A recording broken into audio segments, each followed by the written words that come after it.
परिचय।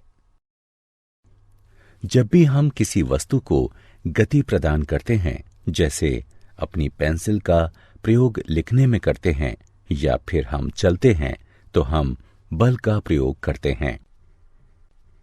जरा सोचो कि कितनी बार हम अपने कागज को खो देंगे अगर जड़त्व इसको स्थिर नहीं रखता। उद्देश्य।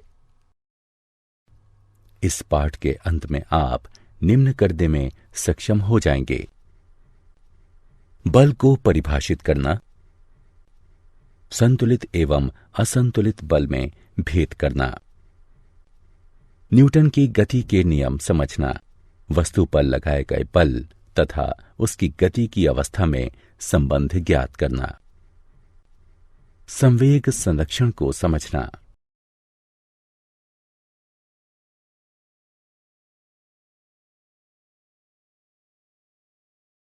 बल और उसके प्रकार। जब किसी वस्तु पर बल का प्रयोग होता है तो वह वस्तु की दिशा, गति या आकार में परिवर्तन का कारण होता है। अतः बल को इस प्रकार परिभाषित कर सकते हैं: बल कोई भी प्रभाव होता है जो किसी वस्तु की गति, दिशा या उसके आकार में परिवर्तन करता है। बल एक सदिश राशि है। बल दो प्रकार के होते हैं: संतुलित एवं असंतुलित बल। जब किसी वस्तु पर दो बल विपरीत दिशा में लगते हैं किंतु फिर भी वह वस्तु अपनी स्थिति परिवर्तित नहीं करती है, तो उसको संतुलित बल कहते हैं। उदाहरण: किसी पिंड को एक समान बल से दोनों तरफ से धकेलना। असंतुलित बल वह बल है जब किसी वस्तु पर एक समान विपरीत बल नहीं लगता किंतु फिर भी वह वस्तु की स्थिति को परिवर्तित कर देता है। उदाहरण: जब किसी पिंड को अधिक बल के साथ एक तरफ से धकेला जाता है।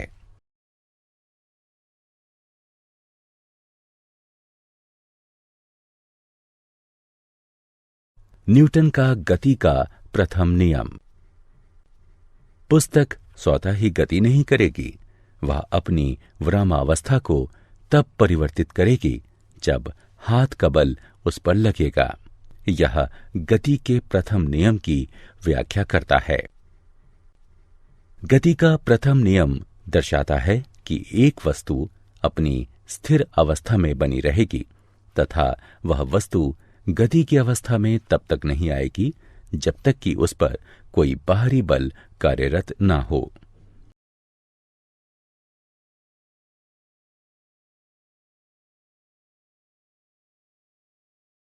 न्यूटन के गति के प्रथम नियम के उपयोग।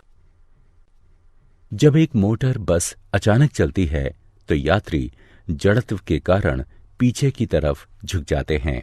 यात्री विरामावस्था में तब भी रहने का प्रयास करते हैं जब मोटर बस गतिमान होती है। जड़त्व वस्तु का वह गुण होता है जिसके कारण वह अपनी विरामावस्था या एक समान गति में परिवर्तन का विरोध करता है। द्रव्यमान किसी वस्तु के जड़त्व की माप है।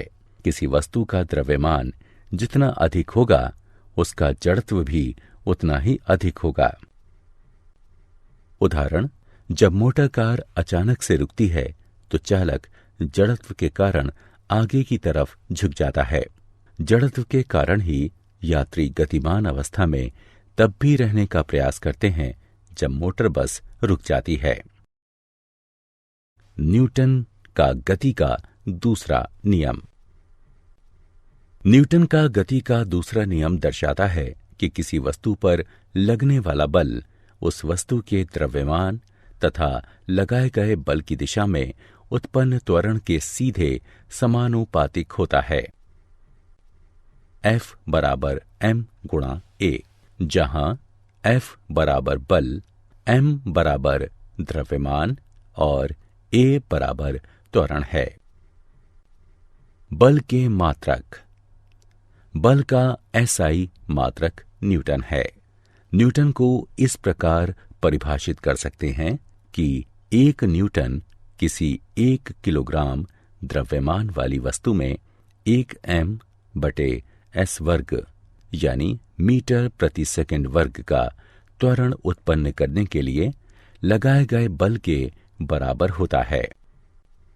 मात्रक बराबर kg/m/s वर्ग यानी किलोग्राम मीटर प्रति सेकंड वर्ग या न्यूटन।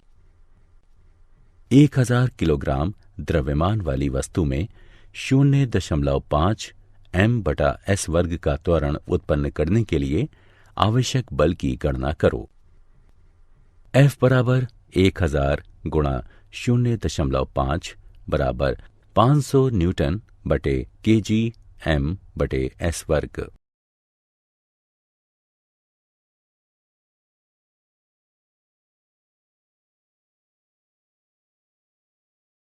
न्यूटन के गति के दूसरे नियम के उपयोग। क्रिकेट में खिलाड़ी गेंद को पकड़ने यानी कैच करने के साथ अपने हाथ को नीचे लाते हैं, क्योंकि इससे गेंद का त्वरण घटता जाता है तथा गेंद को रोकने के लिए बहुत कम बल लगाना पड़ता है एवं इस प्रकार खिलाड़ी के हाथों में कोई चोट नहीं लगती। संवेग। गति में द्रव्यमान को संवेग कहते हैं। P बराबर m गुणा v, जहां P बराबर संवेग, m बराबर वस्तु का द्रव्यमान और v बराबर वस्तु का वेग है।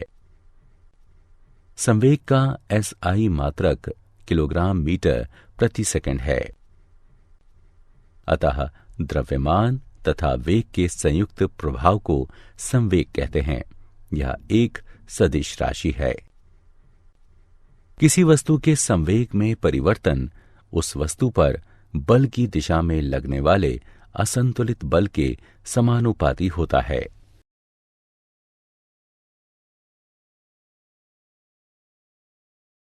गति के दूसरे नियम की गणना।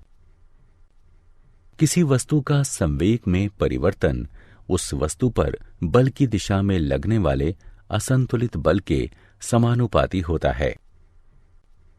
माना कि आरंभिक संवेग p1 बराबर mu है और माना कि अंतिम संवेग p2 बराबर mv है। अतः संवेग में परिवर्तन की दर बराबर होगी m गुणा v घटा u बटे t के। बल बराबर k गुणा m v घटा u बटे t, जो कि बराबर होगा kma के, जहां k एक अनुपातिकता स्थिरांक है।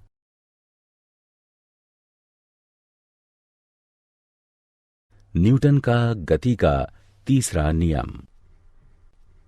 जब एक वस्तु दूसरी वस्तु पर बल लगाती है, तब दूसरी वस्तु भी पहली वस्तु पर समान एवं विपरीत बल लगाती है। प्रत्येक क्रिया के समान एवं विपरीत प्रतिक्रिया होती है।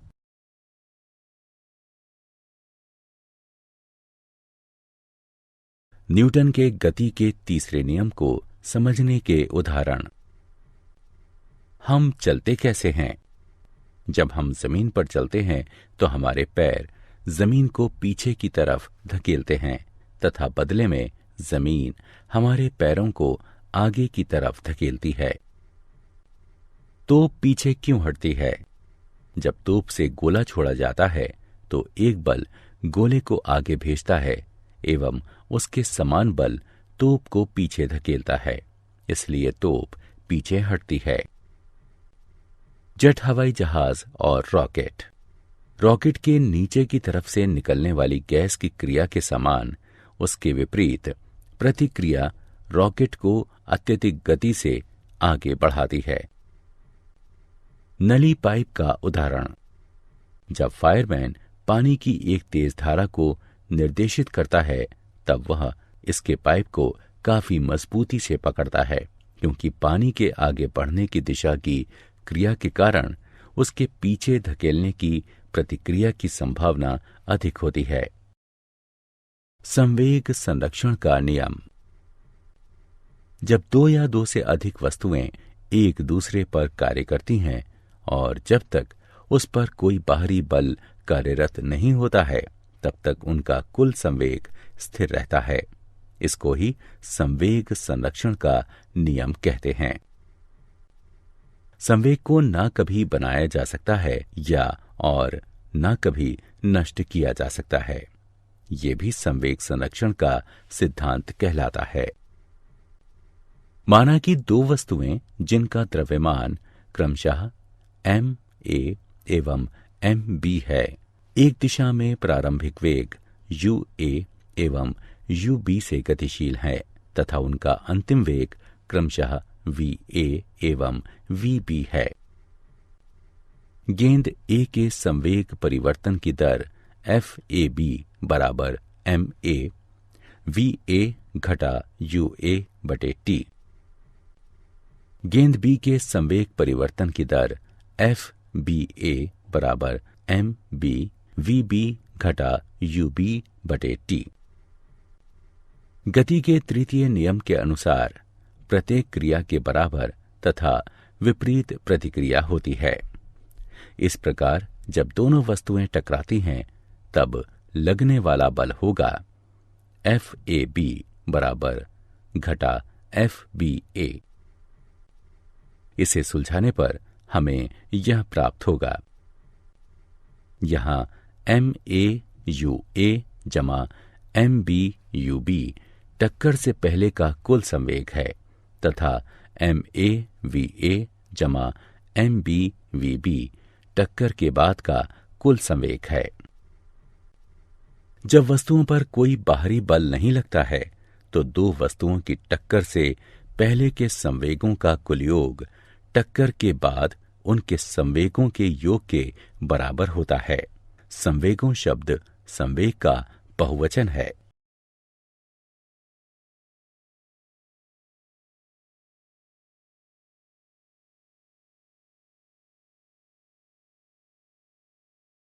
क्या आप जानते हैं, सर इज़ाक न्यूटन ने जड़त्व तथा बल की अवधारणाओं के आधार पर सभी वस्तुओं की गति का वर्णन किया तथा यह पाया कि वे संरक्षण के नियमों का पालन करती हैं।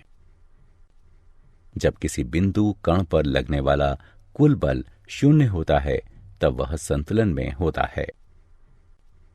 किसी निकाय में जब वस्तुएं विभिन्न वेगों से गतिशील होती हैं, तब यह पता लगाना मुश्किल होता है कि कौन सी वस्तु गति में है और कौन सी वस्तु स्थिर है। इस वाक्यांश को तकनीकी रूप से दूसरे शब्दों में कहें तो भौतिकी के नियम हर जड़त्वीय आदर्श सिद्धांत में समान होते हैं, अर्थात ये गैलीलियो रूपांतरण द्वारा संबंधित सारे फ्रेमों में समान होते हैं।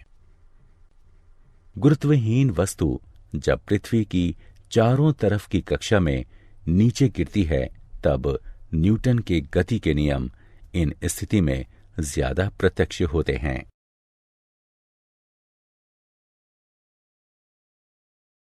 सारांश। आइए हमने जो कुछ सीखा है उसे संक्षेप में दोहराएं। गति का प्रथम नियम, एक वस्तु तब तक स्थिर या गतिशील रहती है जब तक कि उस पर कोई बाहरी बल कार्यरत ना हो। किसी वस्तु का द्रव्यमान उसके जड़त्व की माप है। घर्षण बल सदैव वस्तु की गति का प्रतिरोध करता है। गति का द्वितीय नियम, किसी वस्तु के संवेग परिवर्तन की दर वस्तु पर आरोपित असंतुलित बल के समानुपाती एवं बल की दिशा में होती है। बल का एसआई मात्रक किलोग्राम मीटर प्रति सेकंड वर्ग है। गति का तृतीय नियम, प्रत्येक क्रिया के समान एवं विपरीत प्रतिक्रिया होती है। कुल संवेग हमेशा संरक्षित रहता है।